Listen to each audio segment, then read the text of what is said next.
Hello students, अपन rainbow book से chapter water पढ़ रहे थे। इसके 3 वीडियो मैं आपको सेंड कर चुका हूँ। आज चौथा पार्ट पढ़ने वाले हैं। जो तीसरी वीडियो थी उसमें अपन ने पढ़ा सोइल क्या होता है, उसका क्या कारण है और किस तरह से सोइल इरोजन को प्रिवेंट किया जा सकता है। आज का जो वीडियो है बहुत ज़्यादा इंपॉर्टेंट रहने वाला है। इससे 2-3 छोटे क्वेश्चन भी बनेंगे और साथ में बड़ा क्वेश्चन है वो भी यानी कि बन रहा है। लास्ट टाइम आर्टिकल आया था वाटर कंजर्वेशन पे, जल संरक्षण पे। अब की बार एग्जाम में, अब की बार अगर इस चैप्टर से यानी बड़ा क्वेश्चन आता है तो ये संभावना रहेगी कि वाटर कंजर्वेशन है वो हमारी कंट्री के लिए क्यों आवश्यक है, इस पे क्वेश्चन पूछा जा सकता है। 7 नंबर का प्रश्न यह आ सकता है या ये पूछा जा सकता है water is the basis of life, कि पानी क्या है, जीवन का आधार है। एलोबरेट कीजिए या एक्सप्लेन कीजिए। तो इससे 7 नंबर का क्वेश्चन आ सकता है और साथ में छोटे क्वेश्चन भी खूब बन रहे हैं इसमें इस वीडियो के अंदर। तो इस वीडियो को लास्ट तक आप ध्यान से वॉच करें। तो देखिए अपन पढ़ना स्टार्ट करते हैं। शुरुआत ये है कि वाटर इज द बेसिस, पानी है वो आधार है ऑफ लाइफ, जीवन का, कि पानी जीवन का आधार है। कहने का मतलब क्या है, we can not imagine a life, हम जीवन की इमेजिन नहीं कर सकते विदाउट वाटर, बिना पानी के। एवरी एनिमल, प्रत्येक जो एनिमल है, और एवरी प्लांट, प्रत्येक जो पौधा है, कंटेंस, उसमें सम्मिलित होता है। क्या कंटेन होता है, ए सबस्टेंटल, एक बड़ा, पोर्पोर्शन मतलब भाग, बड़ा। तो अपन पढ़ रहे थे कि एवरी जो एनिमल है और एवरी प्लांट है उसमें कंटेंट शामिल होता है, एक सबस्टेंटल बड़ा पोर्पोर्शन भाग ऑफ किसका, फ्री, निःशुल्क और कंबाइंड मतलब संयुक्त वाटर का भाग होता है इन इट्स बॉडी, इसकी बॉडी के अंदर। मतलब प्रत्येक प्लांट और एनिमल्स की बॉडी के अंदर पानी का एक बड़ा भाग होता है। एंड नो काइंड ऑफ, और किसी भी प्रकार की, नो मतलब नई, फिजियोलॉजिकल एक्टिविटी, शारीरिक एक्टिविटी है वो इज पॉसिबल, संभव नहीं है। कहने का मतलब क्या है, विदाउट वाटर, पानी के बगैर किसी भी प्रकार की यानी कि फिजियोलॉजिकल एक्टिविटी है वो क्या नहीं है, पॉसिबल नहीं है। और साथ में क्या बताया गया है, इन विच, कि साथ में ये बताया गया है एक्टिविटी पॉसिबल नहीं है, इन विच, एक ऐसा जो कि द फ्लूइड, वह फ्लूइड डज नॉट प्ले, जो प्ले नहीं करता है, एक एसेंशियल पार्ट, एक यानी कि आवश्यक भूमिका नहीं निभाता है, ऐसी कोई चीज नहीं है। कहने का मतलब ऐसी कोई यानी कि ऐसी चीज नहीं हो सकती जिसमें पानी का रोल नहीं होता है। मतलब हर चीज के अंदर पानी का क्या होता है, एक महत्वपूर्ण यानी कि रोल होता है। किसी भी प्रकार की फिजियोलॉजिकल जो एक्टिविटी है वो क्या नहीं है, पॉसिबल नहीं है। अब आगे देखिए, वाटर है वो इज ऑफ कोर्स, निश्चित ही, नेसेसरी, आवश्यक है, फॉर किसके लिए, एनिमल के लिए, एनिमल जीवन के लिए। वाइल मॉइस्चर, मॉइस्चर मानी नमी, यानी नमी के लिए, इन द सोइल, मिट्टी के अंदर नमी के लिए, इज इक्वली, समान रूप से, इंपेरेटिव मानी अत्यावश्यक है।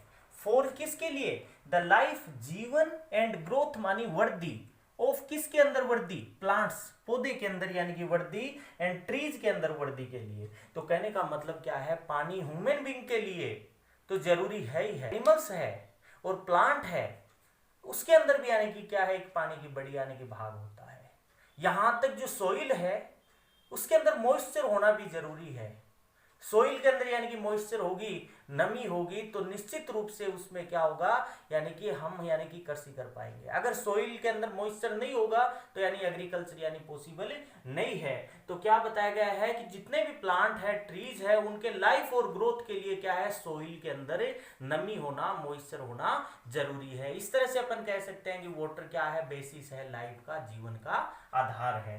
अब आगे देखिए, दो यद्यपि, द क्वांटिटी, जो पानी की मात्रा है, नेसेसरली, आवश्यक रूप से, वेरीज, भिन्नता लिए होती है, एनॉर्मसली, बहुत ज्यादा, विद द स्पेसीज, अलग अलग यानी स्पेसीज के साथ। मतलब अलग अलग यानी जानवर के अंदर, अलग अलग तरह के प्लांट के अंदर पानी पाया जाता है, लेकिन उसकी क्वांटिटी क्या हो सकती है। अब आगे क्या देखिए, अब आगे इंपॉर्टेंट लाइन बन रही है, द कंजर्वेशन, संरक्षण, एंड यूटिलाइजेशन मानी उपयोग, ऑफ वाटर, पानी का, इस प्रकार से क्या है, फंडामेंटल, आधार है, फॉर ह्यूमन वेलफेयर का, मानव कल्याण का। यानी मानव कल्याण का क्या आधार है, यानी कि मानव का कल्याण किस तरह से हो सकता है, the conservation and utilisation of water, 2 number का पर्सन बनेगा।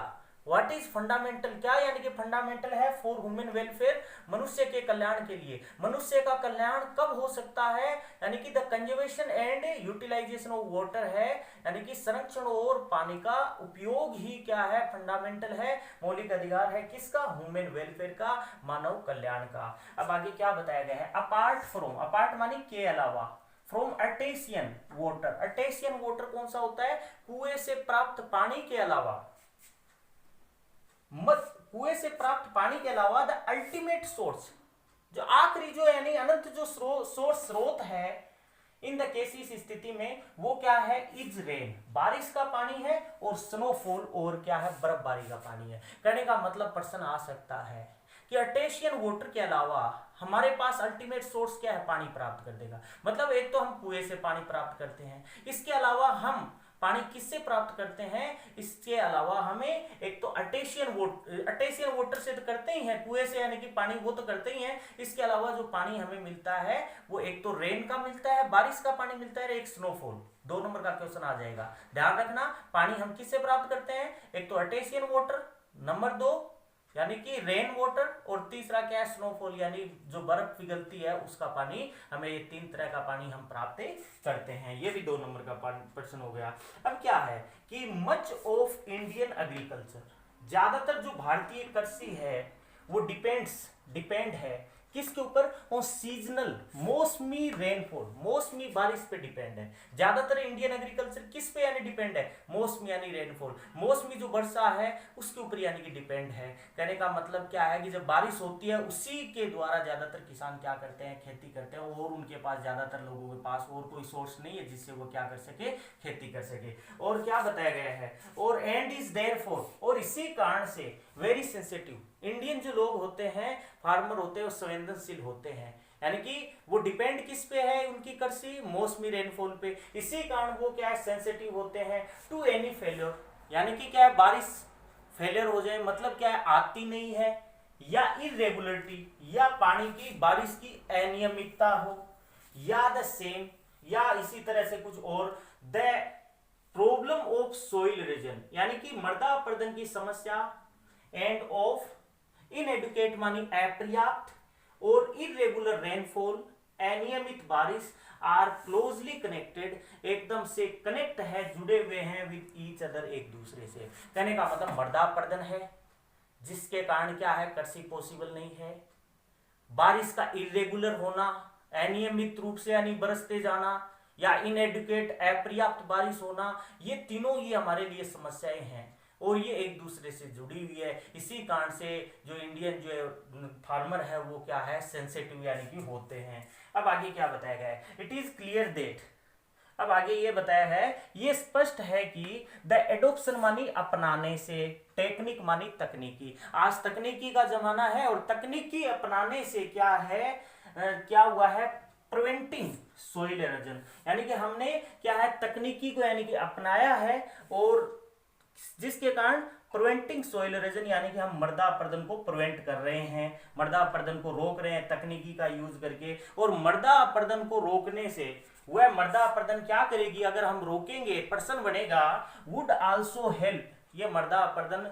जो हम रोकेंगे ये हमारी मदद करेगी, कैसे, टू कंजर्व मानी संरक्षण करने में, एंड कीप द वाटर यानी पानी को बचाए रखने में, वेयर इट इज वांटेड जहां हमें पानी की जरूरत होती है, या इन अदर वर्ड्स, या दूसरे शब्दों में, ऑन, या तो पानी ऊपर रहेगा, एंड इन द सोइल, या पानी मिट्टी के अंदर रहेगा। तो इस तरह से ये टेक्निक है वो सर्व डबल पर्पज सिद्ध करती है, हमारा दोहरा यानी कि लाभ यानी सिद्ध करती है। तो प्रश्न ये निकलता है कि how does prevention of soil erosion, किस तरह से सोइल इरोजन यानी कि रोकना, वुड हेल्प यानी कि हेल्प करेगी, यानी कि would help to serve double purpose, यानी कि हमारे यानी कि दोहरा यानी लाभ यानी सिद्ध करने में कैसे मदद करेगी। तो अपन क्या करेंगे, the prevention of soil erosion है वुड आल्सो हेल्प, वो हमारी मदद करेगी। पहला तो टू कंजर्व यानी कि वाटर, पानी का, to conserve and keep the water, पानी का संरक्षण करना और बनाए रखना, वेयर इट इज वांटेड जहां इसकी जरूरत है, या तो वो पानी ऑन यानी कि ऊपर होगा या इन द सोइल या मिट्टी के अंदर होगा। मतलब हर किसी न किसी वे में पानी का संरक्षण होगा। कब? जब मृदा अपरदन रोक लिया जाएगा। तो कहने का मतलब वो पानी या तो क्या होगा, हमें जमीन में मिल जाएगा या जमीन के ऊपर मिट्टी के ऊपर मिल जाएगा। तो इस तरह से ये डबल पर्पज यानी सिद्ध कर सकती है। तो ये इंपॉर्टेंट क्वेश्चन है कि यानी कि दो यानी कि कौन से सोर्स है जो अर्टेशियन वाटर के अलावा अपन पानी प्राप्त करते हैं। एक तो रेनफॉल और एक क्या है, स्नोफॉल। एक तो रेन का और एक बर्फबारी का। और साथ में वाटर है वो बेसिस कैसे है, हमारे जीवन का आधार क्यों है, जल संरक्षण यानी क्यों जरूरी है, क्योंकि किसी प्रकार की फिजियोलॉजिकल एक्टिविटी बिना पानी के यानी कि पॉसिबल नहीं है। तो इस तरह से छोटे क्वेश्चन भी बन रहे हैं, इसमें बड़ा क्वेश्चन भी यानी कि बन रहा है। अब अपन इसको क्या करते हैं, पिछली साइड से दूसरा पार्ट देखते हैं। इट इज एविडेंट, ये एविडेंट है, ये स्पष्ट है, हाउएवर फिर भी, दैट इन ए कंट्री, किस कंट्री में, हैविंग ओनली सीजनल रेनफॉल, किस कंट्री में केवल क्या होता है, सीजनल मौसमी रेनफॉल होता है, मौसमी बारिश होती है। और मौसमी जब बारिश होती है तो एन इमेंस क्वांटिटी, एक बड़ी क्वांटिटी ऑफ रेन वाटर की, बारिश के पानी की, मस्ट नेसेसरली, आवश्यक रूप से रन ऑफ हो जाती है, बह जाती है ग्राउंड के अंदर। कहने का मतलब हमारी समस्या क्या है, हमारी समस्या ये होती है कि जब भी रेस सीजनल यानी रेनफॉल होता है, मौसमी यानी कि बारिश होती है, तो एक इमेंस क्वांटिटी ऑफ वाटर है वो क्या हो जाता है, रन ऑफ हो जाता है, बह जाता है ग्राउंड के अंदर। तो मतलब बारिश का पानी आता है और हमारे पास इतने सोर्स नहीं है कि बारिश के पानी को क्या कर सके, अपन बचा सके, उसके अंदर यानी पानी को अपन डाल सके। तो क्या होता है, थोड़ा छोटा मोटा हमारे पास सोर्स होता है, वो यानी जैसे ही भर जाता है तो वो पानी बारिश का बहता है, और बहता है तो साथ में मिट्टी को भी ले जाता है, मट्टी होता है। तो जरूरी क्या है, द कलेक्शन, हमें संग्रहण किया करना होगा और यूटिलाइजेशन, उपयोग करना होगा द वाटर यानी कि उस पानी का। कौन से पानी का, बारिश के पानी का। इस देयरफॉर, जिस कारण ये विटल इंपॉर्टेंस, बहुत ज्यादा इंपॉर्टेंस है। यानी कि इंपॉर्टेंस क्वेश्चन ये निकलता है, why is collection and utilisation, क्यों संग्रहण और उपयोग रेन वाटर का बहुत ज्यादा इंपॉर्टेंट है। तो अपन क्या लिखेंगे कि much of the rain water है, ज्यादातर जो बारिश का पानी है वो फ्लोज डाउन, बह जाता है इनटू द स्ट्रीम, कि मच ऑफ द यानी कि जो रेन वाटर है फ्लोज डाउन, बह जाता है इनटू द स्ट्रीम्स, झरनों में। मतलब पहले क्या होता है, बारिश का पानी आता है, हमारे जो घर में टैंक बने हैं उसमें जाता है, टैंक जब फुल हो जाती है तो वही पानी किसकी ओर अपना रास्ता बना लेता है, यानी झरने की तरफ, छोटे तालाब की तरफ। और जब तालाब भर जाते हैं तो वह किसकी ओर अपना रुख मोड़ता है, रिवर्स, नदी की तरफ। एंड अल्टीमेटली फाइंड्स, और अनंत वो पानी किसकी ओर यानी कि अपना मार्ग यानी तलाशता है, और वह किसकी तरफ जाता है, टू द सी, समुद्र की तरफ। और समुद्र में अपन ने पढ़ा था कि समुद्र का पानी कैसा होता है, साल्ट वाटर होता है, खारा पानी होता है। मतलब क्या है कि वही बारिश का पानी नदी तक रहे तब तक तो अच्छा है, लेकिन वो नदी जब फुल हो जाती है तो वो पानी किसकी ओर जाता है, समुद्र की ओर जाता है, और समुद्र में जाते ही वो बारिश का पानी सारा का सारा खराब हो जाता है। और इस तरह से इनक्रेडिबली, अविश्वसनीय रूप से, यानी large quantity of the precious fluid, यानी जो कीमती जो दरुआ है इसकी बड़ी क्वांटिटी है, अर्थस इस प्रकार से लॉस्ट होती जा रही है टू द कंट्री, देश की। इसीलिए जरूरी क्या है, यूटिलाइजेशन किया जाए और कंजर्वेशन ऑफ वाटर, पानी का संरक्षण किया जाए। तो कहने का मतलब क्या है, much of the rain water है फ्लोज इनटू द सी, ज्यादातर बारिश का पानी बह करके समुद्र में चला जाता है। और क्या होता है कि लार्ज क्वांटिटी जो है वो फिर प्रेशियस यानी कि फ्लूइड की वो लॉस्ट हो जाती है हमारे देश की। इसलिए देश की इकोनॉमी के लिए जरूरी क्या है, इसका संरक्षण किया जाए। अब अगला देखिए, द हार्नेसिंग, हार्नेसिंग मीन्स काम में लेना, ऑफ आवर रिवर्स, हमारे नदियों के पानी को काम में लेना, जो कि नदी का पानी विच नाउ, जो कि अब मोस्टली ज्यादातर रन्स टू वेस्ट, रन बह जाता है और वेस्ट हो जाता है, is a great national problem, ये एक बड़ी राष्ट्रीय समस्या है। इंपोर्टेंट प्रश्न है, 2 नंबर का प्रश्न आएगा, what is a great national problem, एक बड़ी राष्ट्रीय समस्या क्या है। बड़ी राष्ट्रीय समस्या क्या है, द हार्नेस वाटर, कि नदी के पानी को, हार्नेसिंग मतलब काम में लेना, वह नदी का पानी जो कि विच नाउ, जो कि अब क्या होता है, रन्स ऑफ, यानी कि मोस्टली रन्स हो जाता है और टू वेस्ट, बह जाता है, उसको यानी कि काम में लेना क्या एक बड़ी समस्या है। क्योंकि नदी तक पानी रहे बारिश का तब तक सही है, क्योंकि नदी जब फुल हो जाती है तो वो समुद्र की ओर जाएगा, और समुद्र में जाएगा तो वह पानी क्या हो जाएगा, सारा खराब हो जाएगा खारे पानी में मिलके। तो जरूरी क्या है कि जो हार्नेसिंग ऑफ रिवर वाटर है उसको काम में लिया जाए। वह रिवर वाटर जो कि यानी बह जाता है ऐसे ही और वेस्ट हो जाता है। इसको क्वेश्चन ये बनता है how it can be solve, और इसको कैसे सोल्व किया जाता है। ये जो समस्या आ रही है इसको सोल्व यही किया जा सकता है कि ये जो नदी का पानी समुद्र की तरफ न जाकर के इस पानी को किसकी तरफ टर्न किया जाए, यानी जो वास्ट बैरन जो लैंड है ऑफ यानी कंट्री की, देश की जो एक बड़ा जो बंजर जो भूमि है उसकी तरफ पानी को टर्न किया जाए, जिससे वह जमीन क्या बन जाए, फर्टाइल बन जाए, एकदम उपजाऊ बन जाए, और देश हमारा क्या बन जाए, प्रोस्पिरियस बन जाए, समृद्ध बन जाए। तो क्या है कि विच एट प्रेजेंट, कि प्रेजेंट में आर मेड स्क्रब, हमारा देश है उसमें बहुत ज्यादा झाड़ियां है, जंगल्स है, उसको could be turn into fertile, उस झाड़ियों वाले जगह को, जंगल वाली जगह को could be turn into fertile, उपजाऊ भूमि में चेंज किया जा सकता है। वो कैसे कि नदी के पानी को किसकी तरफ यानी कि कर दिया जाए, उस जंगल की तरफ कर दिया जाए, ताकि उस जंगल की जमीन क्या हो जाए, यानी उपजाऊ हो जाए, एंड प्रोस्पिरियस कंट्री बन जाए, समृद्ध देश बन जाए, बाई यानी कि क्रेजियस, ये साहसपूर्वक वेल प्लान्ड एक्शन के साथ।